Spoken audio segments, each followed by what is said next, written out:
Okay, let's move on to the main segment of the episode. We're going to do mid-season awards. So we're not going to do the MVP, comeback player of the year. We're not going to do any of that because this is a fantasy show. Am I right? We're doing fantasy. You're right, bud. So we're going to do fantasy awards. So the fantasy accolades. I wish we had a round of applause. Yeah, we need a big round of applause. So let's start out with first award on the board, best value in fantasy this season. Josh, you want to start us out? All right. Joe knows this man all too well, and his my best value is going to be Mr. Deebo Samuel. Put up 180 against your Bears last week. Almost had an 80-yard touchdown, but missed it by a yard. Sorry once again, but he is right now on pace for 1,600 yards, and only 3 people in the last six years have done that. And getting to 1,600 yards, that's Julio Jones twice, because it's Julio Jones, Antonio Brown in 2015, and Hopkins in 2019. Even Diggs didn't get to it last year, even though it felt like he did, but he also just had 18 touchdowns or something. So he's already having the best year of his career through 7 games, which, I mean, he's only played 2 years, and one of which he was injured, but obviously there's another person who's having a phenomenal season, but it would be a shame to not highlight Deebo and what he's done, especially coming back from that hamstring injury that hampered him all year. It's been anyone who got him. I drafted him. I didn't even really want him. He was just sitting there around 8 or 9. And it was just kind of yeah, I guess I should take him. And I can't pretend to be a genius for this. That just happened to work out for me. You are a genius, Josh. Yeah. You're giving yourself some credit, dude. All right. Well, me and Joe, I think, have the same one. So, Joe, who's yours? Cooper Kupp? No. Okay. Well, just kidding. I'll go with mine then. Cooper Kupp. I think he's been one of the best receiver values of the year. I think going into the season, kind of thought maybe they would favor more Bobby Woods, but the Breakfast Club that we wish we would have known about before the season has come to fruition. Cooper Kupp has 90-plus targets on the season, which is, I think, 30 more than any other player receiver-wise, and he's made the most out of those. He easily leads the league in receptions and yards. He's almost at 1,000 yards already. He will be in this next game, barring injury. And I think as a fantasy manager, this is one of the best steals I can remember. This is like getting Michael Thomas, but not instead of the first or second round, you probably got him in the 4th or 5th, maybe 6th round even. So best value I've seen in a while. Also, he is on pace to beat Calvin Johnson's records. Yes. Which is just wild. Just insane. That's wild, man. No offense to Kupp, just Calvin Johnson was a monster. Yeah, you think of Megatron, you don't think of Cuppertron. It's a good name. What do they start calling him? Cuppertron? No, his name is White Rice. I still like the Breakfast Club. Yeah, Breakfast Club's good too. I like that one too. I really wish I had a Stafford Kupp stack right now, but Stafford's been, good. All right, Joseph, best value. All right, so my best value is DeAndre Swift. What? I've been on this dude all year. Seriously, he was dipping into the 5th round in a lot of drafts at the end of the season there, and he's returning RB4 value on the year. He is the number 4 running back on the year, averaging 18 points a game in the running back spot. He's already at 47 receptions on the year, and that's just going to keep climbing and climbing and climbing. He is their offensive weapon along with Hawkinson. I love having DeAndre Swift on my team with where you were getting him.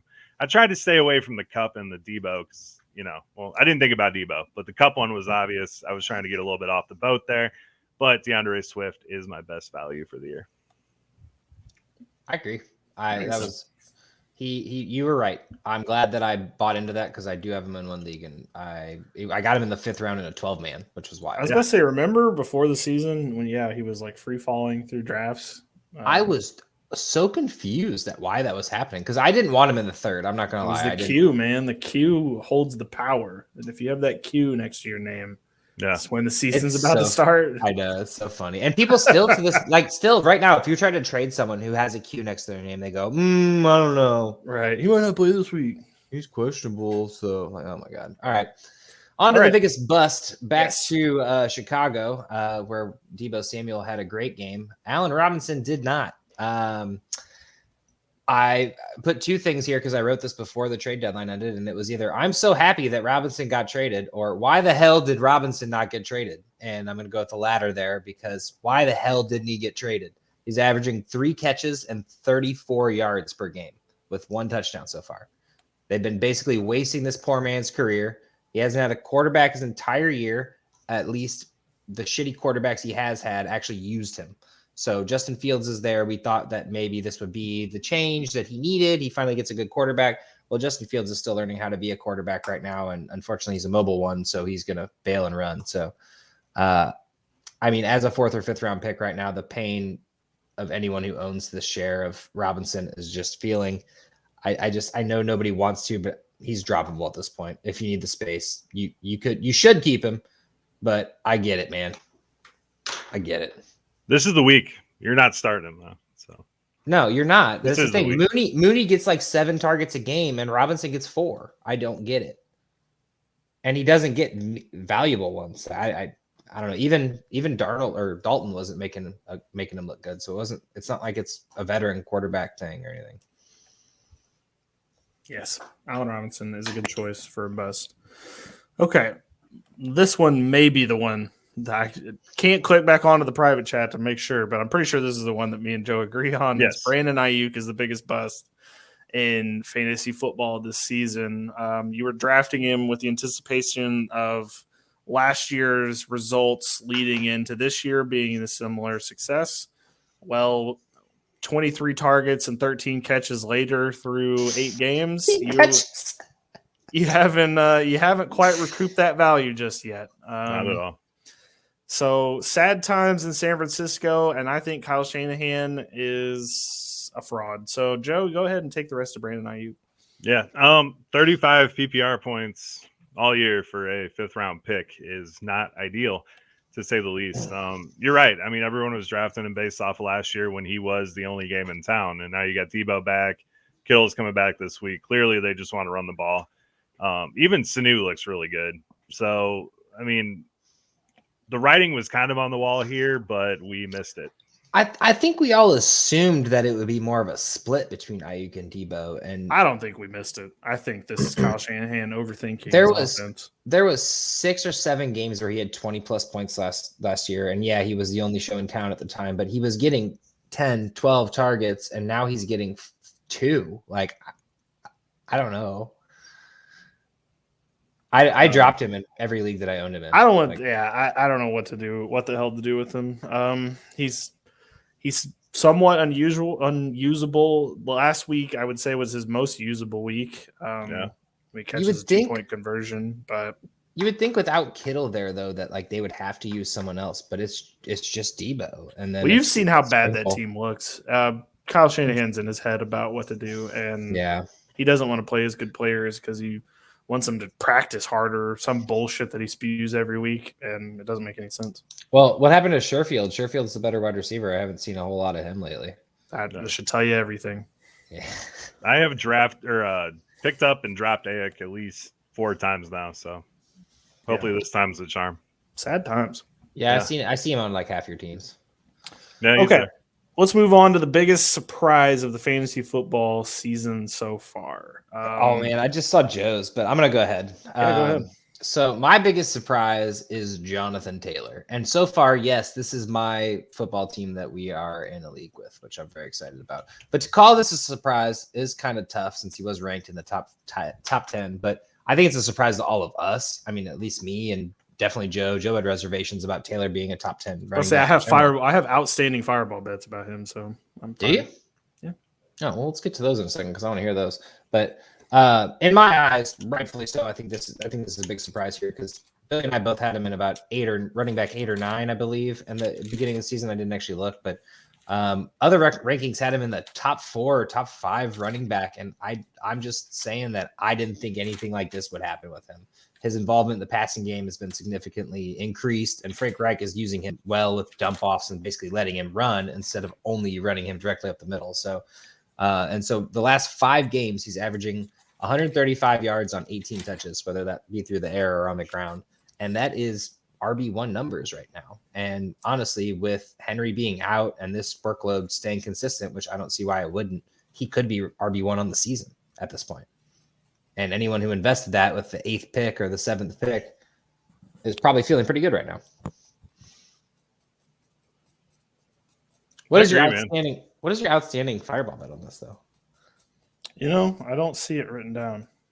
Me and Joe have one where I said Aaron Jones will finish higher than Jonathan Taylor, but could have sworn I made another one for Jonathan Taylor. Or maybe I said that he was going to be the RB1 way back when. Definitely didn't say. Oh, maybe like as in like top 10 running backs or something. Yeah. Yeah. Something like that. But yeah, it's been wild, honestly. Like owning him. I kept him thinking like, okay, well, I'll at least have another running back, and he's been the dude. I think in Dynasty right now, you can make an argument for him being number 2. Yeah, I remember trading him for Miles Sanders last year. I'm sorry, man. That's so sad. Damn. One of my great moves. If it makes you feel any better, Billy traded me Ayuk for Cup in Dynasty. So Yep. Thought I was making a solid play there. Yep. Boy, has that gone opposite. I mean, you did get Derwin James, so you have the number 1 safety, so you got that going for you. I wish it meant more. I'm not going to lie to you. Okay, well, on to my biggest surprise so far, and it's been Cordo Patterson for the Falcons.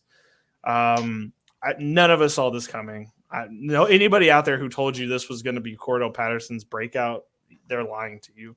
He's 30 years old, and he's never done anything like this. With promising careers at Minnesota, I remember he used to be a dependent kickoff return guy. Like you would only have him on your team just hoping for a kickoff return to happen. And now he is a top 10 RB in most formats, and he's just really consistent. And I guess it only takes one coach to believe in you, which is the former passing game coordinator in Chicago that now is the offensive coordinator in Atlanta. And it's good to see him getting some work. Big boy, 6'2", 220, and he plays like it too. So it's good to see him finally getting the amount of love that we had kind of hoped he would have his entire career. And one of the biggest surprises, I'm sure that you picked him up off waivers, he might end up winning the league. Yeah, honestly, the coolest thing about Cordell is he's going to get a fat contract off of this. So he's going to... You think so at 30 years old? I imagine. I mean, at least a couple years. Like he's got to get a big amount of money. An extension, I'd imagine. Or an extension at the very least. I mean, Atlanta's using him correctly. I mean, the problem is by the time their team's good, he'll be old. Yeah. But also, then again, you got to think about the tread that's on the tires. He didn't actually have, a 30 carry workload or anything like that. He's barely touched the ball other than kick returns. It's true. So, and he's only getting about 14 attempts a game. I mean, the receiving work's really where he's making his bread. So the efficiency is off the charts. That really is. Exactly. Yeah. Remember when y'all were panicking week 3 or 4? You were like, well, there's no way you could continue doing this. I still don't think he can. Some of us held strong. I'm still gonna say he can't continue doing this, but I don't know. I haven't. He's got an insanely hard. I think I just hate everyone in Atlanta right now. So listen to his playoff schedule: Tampa Bay, Carolina, San Francisco. Championship game he'll play in Detroit, but he's got a pretty hard couple of defenses to play. Yeah, the thing is, as a pass catching running back, those kind of break those like tough run defenses and tough pass defenses because you're still getting 6 catches. Oh, so you if Ridley's not going to be there, you got to figure some of these defenses are going to start figuring out Pitts and Cordo Patterson are the 2 players. Well, they figured out Pitts real easily. Yeah. Stephon Gilmore is a little different than just like your run of the mill. Okay. Well, we'll get into it in the game previews, but I think the Saints might be able to figure him out as well. Well, yeah, they have Marshawn Lattimore, so yes, they probably can. Yep. All right, Joe. Biggest surprise. Mike Williams. I thought this guy belonged out of the NFL, and he's turned in his best season ever in a contract year. I'm still not buying it, but as far as surprised, you can color me surprised on this one. I love how you don't even have any stats or anything. You're just like, yeah, he's good. It's hilarious that he is still in your head. He just was a fraud for 4 years or whatever. And now he's still a fraud. He's a fraud. And now he's just coming out of nowhere. Literally committing financial fraud on the next team that signs his ass. Literally. Well, you'd think it's got to be the Chargers. Yeah. If they were smart. I don't know, man. The Chargers have been looking really fucking shaky lately. The last couple games, And now they're about to play the Eagles. If they lose to the Eagles, they're really in bad shape. So And now, so here's the thing. Now you're saying that not only is he being a fraud, the Chargers are also boosting his value to potentially get a compensatory pick from him. Yeah, wherever play he that signs that contract. corner. I didn't even say that. I was just saying the Chargers are looking really rough right now. They've played 2 really bad games. Yeah, but you're saying he might not sign back with the Chargers. Like, that would mean that they've only boosted him up like this. No, I'll tell you what's going to happen is Ryan Pace's dumbass is going to hop on the phone and be like, we're going to give you a 5-year, 80 mil to come to Chicago. And waste your fucking talent. No, he doesn't have any talent. But no, he's going to come there, and everyone in Chicago is going to be like, oh, we got Mike Williams, and he's not going to do a fucking thing. He's going to be the Odell Beckham of Chicago. If Mike Williams shows up in Chicago, I will buy you a Mike Williams. Well, the problem jersey. is you've already wasted Allen Robinson's career, so I mean, might as well waste a shitty person's career instead. We've wasted 8 weeks of Allen Robinson's career. No, 8 weeks. Fucking 3 years, man. Has he won any ships? Like, fuck, man. Damn.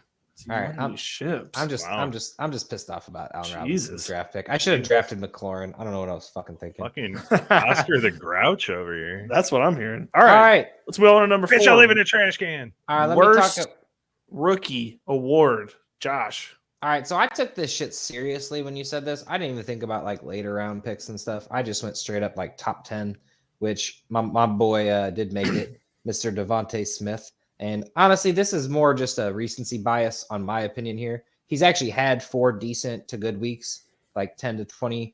But he has had 4 terrible fucking weeks. And one of them was last week. And yeah, you can say, oh, we only threw for 100 yards because we didn't have to. But he dropped like 2 or 3 balls that were perfect passes. So I saw him cheer when he caught a 15-yard ball, his only ball. I don't know. It's hard to say that he's the worst rookie, but this is not what I expected at least. And maybe I had high hopes he's a rookie. But I expected him to make big plays, and so far his longest play is a 37-yard catch. Not what he did in Alabama. Obviously, NFL to from NCAA is going to be a little different. But basically, right now, he looks like Nelson Aguilar to me. He's dropping balls left and right, easy balls. This is basically what happened when we drafted Aguilar. Everyone had their hopes up. We got ourselves a good wide receiver. Obviously, Devontae Smith's a little bit different. But I don't know. Everyone was worried about his size and everything, and I don't even think that's the problem. I just think he's got the yips right now, and I think he'll do better in the long run. But right now, I'm pretty disappointed in his play. Sad times. But you know what? Jamar Chase had the yips once, and now he's the GOAT. So everything can turn around. The GOAT. He has 5 good weeks, and he's the GOAT. All right, Kyle Pitts too. He's the GOAT from his 2 weeks. No, I don't know. We'll see what happens with Devontae Smith. I'm sure he can turn it around, though. But I'm going to go on to the worst rookie I've seen. And is it his fault? We don't know, but it's Trey Sermon. So Trey Sermon going into the season, we did not know how Kyle Shanahan was going to handle this backfield. And I still don't think we have any idea how he's going to handle this backfield. He's lost Mostert. He's been using Elijah Mitchell, who I think is pretty good, but I don't think he is the answer. Jeff Wilson Jr. is coming back from IR TBD. Don't really know at this point. He is available to come back, but they have not actually got him back to practice yet. I'm not sure the answer at running back is on the team right now between the people that we have choices, but it's definitely not Trey Sermon. So after the bye week, he has not played any snaps. He's only played special teams. His only good week was against Seattle, where he had 89 yards on 19 attempts, which was a solid week, but he has not seen anywhere near that workload since. And it doesn't appear that they even want to try to develop him into a starting running back. So not really sure what's going on there. I don't think it's a full non-talent issue, but Kyle Shanahan is an enigma that I cannot figure out when it comes to running backs. I do agree with you that Kyle Shanahan's probably a joke, but how can you not say that the running back of the future is not on that team? They have like 7 of them. Yeah. Like there's no like, oh, they're going to get I don't think but the thing is if one of these people was special, you would think Kyle Shanahan would know that by now. It's Elijah Mitchell looks pretty awesome. It's Elijah He Mitchell. looks dude. okay, but like He looks okay. He's running for 100 yards on 18 carries every week. no, he's had a couple of good. Okay, this is back to your Kyle Pitts thing. He's had a couple of good weeks. That does not make him a starter against the easiest defenses. No, that's not even true though. Elijah Mitchell. I don't have his stats in front of me, but I will pull them up. I have no problem with that. That's fine. I just don't think he's the long-term answer. I mean, there's going to be two people. This is not a, I mean, really the NFL at this point isn't just a one running back game anymore. You got to have two. So the last two games against Indianapolis and Chicago, two of the best run defenses, 18 carries each time, 107 yards. Well, Chicago was missing Khalil Mack as Joe outlined. So let's. Yeah, but Khalil Mack is more about a pass rush than rush defense. Obviously, he still plays a part in rush defense. And then week 1, 19 carries for 100 yards against Detroit. Okay, that one's fair. But against Indy and against Chicago, those aren't bad pass rush teams. Like even with Mack out, that's still a good pass rush. I still think Chicago rushing you can run on, but I just don't think it's not the Jets answer. I just don't think he's the answer. I think it's going to be him, and I think Jeff Wilson when he comes back. I think that's going to be the two right there this year. That's going to make it. I think that does not mean your team's going to win anything. Jeff Wilson was phenomenal last year. Whenever everyone else was dead, was the team good? No. So I mean, like I said, he looked pretty good from. I mean, obviously they're like everybody's had a moment in the sun. Sermon is the only one that really hasn't had a moment in the sun, but everybody's had a moment in the sun in this team. He had like 3 weeks where he was the guy and nothing happened. I don't think the answer's on this team. I think that they still need a running back, and they're probably still going to have to chip away at getting one. I'm going to stick with this team. My worst rookie is Trey Lance. Not so much because of him, but because of his situation. I was like, really? No, I mean, for fantasy, in super flex leagues, dynasty leagues, I mean, he was going super early in drafts and everything. Yeah. And it's all based on his talent. And bringing it back to Kyle Shanahan, Jimmy Garoppolo is okay. He's not going to win you a Super Bowl. He's already proved that. He doesn't look great.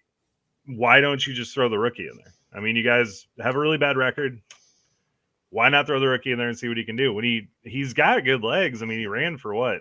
Wasn't it like 115 yards or something when he was in there that one time? 89. Yeah. 89. Well, still, it was a good round, and he looks okay, but you got to get him some reps here. I don't understand what they're doing. I think the best part about Trey Lance is he's okay. So it is 2 starts, or at least majority of starts, whenever Garoppolo got injured as well. He has 3 sacks for -7 yards for those 3 sacks total. And that's the thing, that if you get sacked with a mobile quarterback in there, you usually only lose like 3 or 4 yards. When you get sacked with, Carson Wentz or something, you lose 16. So I don't know. These mobile quarterbacks are going to take over the league. I have a feeling in like 5 years, we're going to have only mobile quarterbacks. So I agree. I think give him a shot. Garoppolo, that one game is not going to change anything. He had one good game. That doesn't mean he's the starter for the future, but yeah, you're right. Like they're not looking good. Deebo Samuel's their only bright spot at this point. He's still not throwing long bombs. You like that pass to Deebo? It was like, it was a screen pass. Exactly. And Deebo did all the work, and that's not on the quarterback. Yeah, he just made my list because of where he was being drafted in so many high caliber leagues, and he hasn't done a damn thing yet. I agree. Okay. All right, on to some defense. Yes. Some IDP MVP. And I got to go with a guy that I don't like their team at all. It's Mr. Trayvon Diggs. That was 6 straight games with interceptions. Unfortunately, did not get one last week. And one of them with 2. So I can't help but root for this guy, man. Honestly, he looks fucking phenomenal. I wanted him to get one every game this year, honestly. But that stat is pretty hard to come by. He could break the interception record in a season. I believe it was 12 or 13. Or 11, I don't know, something like that. It was double digits. And I honestly, with 7 already, he could absolutely do it. No, yeah. He's shutting. And like the other thing is like everyone is like, well, he's only relevant because his interceptions, yada, yada, yada. The thing is, he's shutting down phenomenal wide receivers. Like even without like IDP and whatever fantasy related, he is literally shutting down some of the best receivers in the game. And he is a beast. And I just honestly, I just want him to do good every game of the year, except for the other time he plays the Eagles. That's fair enough. I like him a lot. We'll see how he finishes out the season, but I can see what he's averaging like 4 tackles a game too, which isn't bad. I mean, for IDP purposes. Definitely not. All right. Mine is TJ Watt. IDP MVP for me, and I think he yeah. might be the defensive MVP too. Maybe we'll see. But 8.5 sacks. He's got almost 50, or he's got 50 tackles, 8 tackles for loss, couple forced fumbles. I mean, pass deflections. He does kind of it all. And if you have him on your IDP team, you're pretty much set for the season. He's going to end up with probably like 17 sacks and solid production from TJ Watt. And seeing as how you can do it on a defense that has a lot of other good IDP players on it, it's just good to see that he can actually deliver. It's kind of a cheat code. He is a cheat code. There. Yeah, He's really good. Set it and forget it. All right, Joe. IDP MVP. So mine is Devondre Campbell for the Packers. This guy was absolutely free on waivers and dynasty leagues. I picked him up on 2 of them. Unfortunately, I dropped one of them. Dropped him in one. Sorry. But, I mean, he was absolutely free, and this dude is just balled out. He has 50 solo tackles, 2 interceptions, 2 forced fumbles, 1 fumble recovery, 1 sack, 3 passes defense, and he's playing 100% of the snaps. I mean, the guy doesn't come off the field. So you're getting linebacker 2, linebacker 1 production from someone that you just picked right off the waiver wire for absolutely free. So he is my MVP for IDP.